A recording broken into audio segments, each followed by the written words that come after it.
Hey guys, welcome to Stacking the Shelves for the weekend of February 23rd. I got 4 books this week and I will go through them pretty quickly here.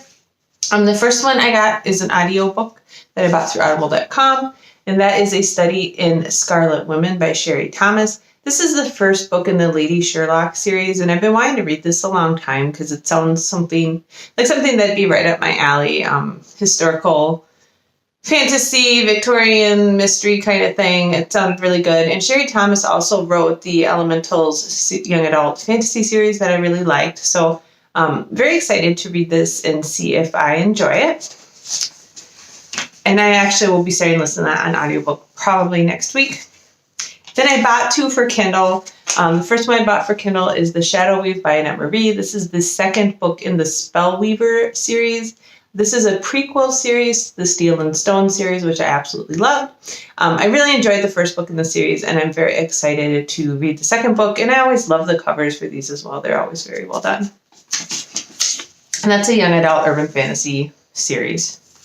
The last one I did buy for Kindle as well is Dragon Spear by Jessica Day George. This is the third and final book in the Dragon Slippers series. This is a fantasy series with dragons in it. It's kind of borderline like middle grade, young adult. The character's more like young adult age, but the tone of the story is slightly more middle grade. It's very funny, very heartfelt. I really enjoy it. These are super, super fun reads. So I'm excited to wrap up that series and see what happens. And then the last one I bought is a book because I couldn't find it at the library or on Kindle or anything. And that is Chainbreaker by Tara Sim. This is the second book in the Timekeeper series. I really enjoyed the Timekeeper a lot. I know it's gotten kind of mediocre reviews, but I liked the world it was set in. I liked how everything was run by these towers of time, and I liked the characters a lot, and I just thought it was a really neat concept, and it was really well written. It's one of those books I really enjoyed. Like, I did this series, and I really enjoyed it. I also started reading the Great Library series by Rachel Kane, and I really enjoyed that. I just finished the second book of that, and so I've been kind of running through a rash of like steampunk novels because I got a whole bunch I wanted to read, and there's been a lot of them I haven't liked. So I just tried to read For Steam and Country on audiobook, and it was awful. The narration was awful and the writing was awful. It was just awful. Like, I actually got on and it'd start playing in my car and I'd be like, oh, I can't stay. It's so annoying. Which, in case you don't know, if you do get an audiobook from Audible and it is awful, you can return it. You just have to go into your profile and go into your purchase history and then find the book and hit return. It's really easy. And I've done it. I don't do it very often. I read a ton of audiobooks, but every once in a while I come across one that's just really, really poorly narrated, or I think it's just awful. We're talking like 1 or 2 star books, and those I will go back and return. And I've never had them not let me return an audiobook. So even if you finished it, you can go back and say, this is a 2-star read. I hate it. I'm returning it. So it's kind of a nice feature that they don't really advertise. Anyways, I've read a lot of really, really bad little steampunk ones. I started reading Steam Fate, which I didn't realize was like hardcore erotica with not much steampunk, and I didn't know that's what it was going to be. And I don't have anything against erotica, but I was looking for kind of a steampunk adventure with some romance, and that was so far from me that I did not finish that one either. The reason I'm digressing is I think this has been a very solid, well-done steampunk series that I've really been enjoying. And I also think the Great Library it's subtly steampunk, like the world everything is driven by steam. But it's not like in your face, here's these cool inventions that are da-da-da-da. So those are 2 series that I've been enjoying that I believe are solid historical fantasy steampunk series, but I've had a lot of misses as well. And I don't understand, like, there are always books that are rated really, really well on Goodreads and Amazon. And I think they must have people who like go and rate them that know the people who write them or something. And that's how they get such high reviews, because they are not well written. All right. That's all I really have for this week.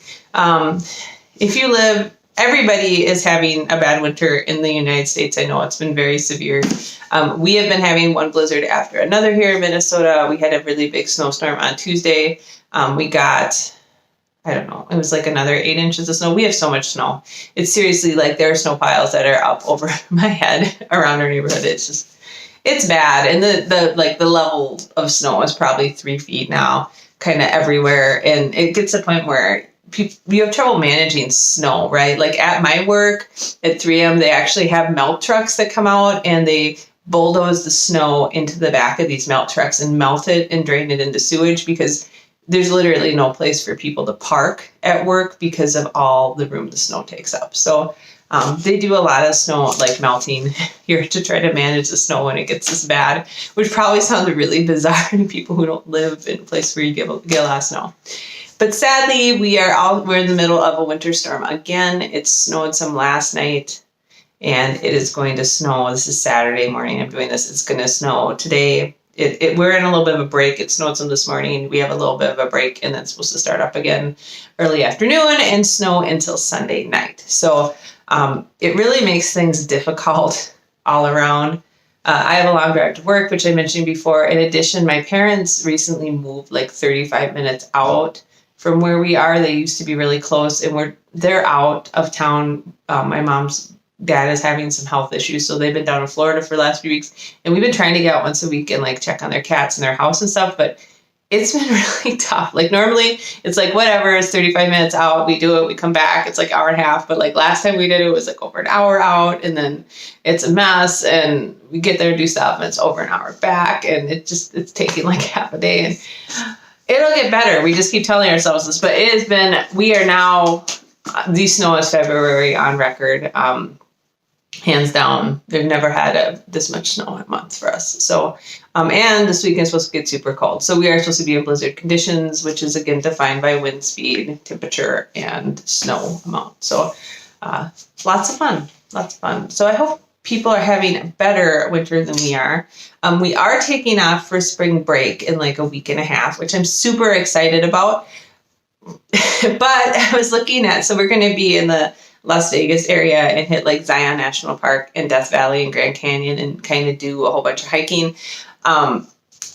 Unfortunately, it's really cold in those places too, because Las Vegas got snow this week, which is pretty crazy for them.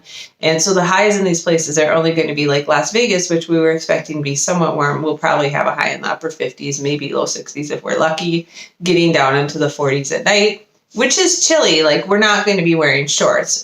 Maybe we'll bring a couple pairs of shorts because 60 is going to feel super warm to us, but I'm looking at Death Valley expecting like we're going to have temperatures in the 90s, and they say it might be in the 60s there. So like it's just going to be a chilly trip. And then Zion right now, the temperatures, highs for these are in the mid 30s. So it's about what we have here. So I don't think our spring break trip is going to be as warm as we thought it was going to be, but it's okay. At least we get away from work and do something. And then along with this, which I know everybody has been dealing with, has been the illness. Like I was super sick for a couple weeks, and I'm pretty much better now. I still have this like cough that I can't get rid of occasionally. And my son has had like little colds off and on, but not too bad. My husband now has the flu, and he's been down for 2 days. He hurts everywhere. He can't move, and he's just sick. And so hopefully he'll get better soon. But like, I'm a little bit concerned now that he's got this flu thing. Like he's going to give it to me and my son, and then we're going to get sick right as we go on vacation. And I'm a worrier. So, I'm trying to plan out. I'm like, everybody take your emergency, take your vitamins. Let's try and be healthy. All right. Well, that's what we have going on. That's just my winter bitching. I feel like I need to get it off my chest because it's been a bad winter for us. And it's weird because like November, December, we're super mild, and we're like, oh, hey, look at this easy winter. And now we have been hammered so bad in January and February. We're just all ready to go move somewhere else. Anyways, I hope you guys got some great books. I hope you're having okay winter and everybody is staying healthy. I will talk to you next week, and then I will be gone for a few weeks because I have explained I have a few things going on. We're going on vacation, and then I do go in for surgery, and I also have a manufacturing run to cover in between those. So I'm going to be a very busy person for the month of March going into April. So I will post as I can, but if you don't see me, that's what's going on, and I will talk to you, as I said, next week. Hope you got great books. Have a great week, and I will talk to y'all later. Bye.